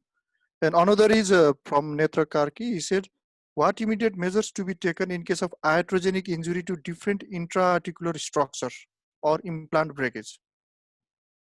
Okay. Well, I'll take this question a little bit. You say, like, this is a very practical thing, you know, like if you cause an iatrogenic injury to the intra-articular structure and implant breakage, this is a big problem. That is what we should not be doing, you know. To start off with, like anybody who is interested to do an arthroscopy, they must have a sound background of what you are going to do. You must have read up the article or read up the normal procedure. Do it, you know, memorize your things that needs to be done. We start arthroscopy, starting from the basic setup, making portals, you know, doing the scouting as elaborately shown by our speakers here. One thing I would strongly advise to prevent all this kind of iatrogenic injury and implant breakage is try to do a what you call mentorship with somebody who's been doing it. Try to learn with one-to-one basis. You just don't read and go into a joint and put your arthroscope. Maybe you should know the theoretical part and do your primary first of your arthroscopy in a model. You get used to the hang of putting your arthroscope inside a model, and after you have gained much confidence of going over a model every part, then you can attach to somebody who's more senior to do senior doing the arthroscopy so routinely that you can attach and you can learn from that. And then later on, as your practice increases, you get into more complicated things, start in a stepwise manner. That is what I would advise. If you really get into a problem like that, as I said before, it's iatrogenic, you are causing it, you should not be causing it. But even then it can happen. I don't say that even experienced surgeons do not have an implant breakage. The number one thing you should do about implant after you have an implant breakage is don't panic. You see, you have a loose implant inside there. So the first thing is that if you have a flow of your fluid, your irrigating fluid coming from the height, it will definitely spread the broken implant all around, and it will definitely go into the posterior part of the knee. So the first thing you have to do is, whenever there is a free, either your instrument or anything there, and if you want to get it out, stop your inflow irrigating fluid, and don't panic, and get hold of a simple grasper from your working portal. You put it inside, and you can just easily remove that. It's not a big thing once you have gotten used to it. I mean, once you get it, twice you get it, you can easily break the implant, bring out the implant or broken part or the foreign body outside of the thing. So again, what I want to say is that learning theoretically is a good thing. You have to have all the background knowledge of any surgical procedure, like anything, before you go to do any surgical procedure, you must have the background with you. And then you start with a model, which are quite available now, and then you attach yourself with somebody senior who's been doing it, observe how he does it, and then you can usually get a, like if I have somebody with me, some fellow, I should get you should earn the confidence of your mentor, and then he can teach you, he can let you free with some time, and then within a time, of course, it does have a steep learning curve, but it's a thing that has been done by everybody. You see somebody, the first time I started doing knee arthroscopy, I was having difficulty even putting into a superficial joint like that. But what you have to say is that everybody is doing it. So you, with time, with your dedication, you can really do it. Thank you, sir. If there are any further queries or anything, otherwise we are a bit ahead of time. Yeah, Dr. Arjun, Sunil. Yes, I'd like to some add on Dr. Ishor's comment. He has rightly said that this should be started under some mentors. And the most important thing is you should know the anatomy. What are the interarticular structures, you should be aware of it. And another thing is there is no other way than to prevent it. Everything should be done under visualization, whether you are using basket forceps, if you are using any knife inside it or not. And if you are inserting an instrument inside the joint, you should always be aware that it should not go behind it, because behind the knee there are very, very important structures. And so that you should be aware of these, all the anatomical structures, and you should always try on model, as Dr. Ishor said, and doing a triangulation is very, very important and difficult job. Whatever you see, unless you start doing the things, you cannot do these things. So this is done. This is learned by doing himself or ourselves, rather than seeing in other surgical procedures. And so manual handling is very, very important. And I think with this, if I would like to request once our scientific committee chief, Dr. Sailaj, to say something upon this, comment upon this today's webinar, and finally our president will conclude upon the webinar. Thanks, Sunil, and I'm I'm really glad we were able to do our first one from ASON today. Thanks to Dr. Ishor, who's been supportive here. And thanks for everyone who's come along. I hope we've been able to live up to the mark what we've been planning. Maybe there would be some things that we need to improve further. We would definitely like some feedbacks. And maybe we will plan for further webinars as time comes. Thank I'd you, like sir. to hand over to Dr. Chandra, would you like to say anything? I think. No. Yeah, the arthroscopy is a very learning curve, you know. I also face a lot of problem. I want to just tell to the beginners, it's very, very long learning curve. Even when I joined arthroscopic fellowship in Hyderabad with Raghuveer Reddy, you know, I did not did any basic arthroscopy. I just landed with to do a fellowship. So it was a very difficult time for me to learn. I used to go to other city for the cadaveric workshop. Sometimes I used to go to the module. Okay, so this is very, you know, for the beginners, you have to take a time. You have to be patient, and it takes quite long time. But you should not be frustrated. So if you have, you know, before there was no one to guide us. You know, in Pokhara, you know, I was the first one to do the arthroscopy, and I was the alone one. You know, I did the fellowship, I did the cadaveric workshop, I went to the different module, and I started myself. You know, and it was very, very difficult for me. You know, sometimes I used to lost. You know, where to go, what to do. You know, that was the very difficult situation in our scenario. Nowadays, we have a lot of arthroscopic surgeons. You know, treating you. You know, they're you know, you can learn from them, and the fellowship also have already started, so it's quite easy now. So you can don't be frustrated. It takes time. So I want to just highlight for the these things to the beginners. And one basic step I want to tell is that as Dr. Ishor sir has already told, that when you first you know, start doing with the scalpel, okay, always try to tie with the Tape. you know, tape, or you can silk, basically silk. You know, sometimes what happens, you know, even in this senior, even my Raghuveer Reddy sir, he always used to tie with the silk, you know, just do the incision. Sometimes what it happens, if the scalpel goes inside, then it is very, very dangerous. So that is the one very small thing, but the basic point I want to highlight. And other, it was a very nice presentations, and I think everybody love it, and everybody get good knowledge. This is the basic arthroscopy, so it's, I think it's very fruitful to us, everybody. Thank you, Dr. Okay. Chandra. Now I would request our president to conclude the webinar.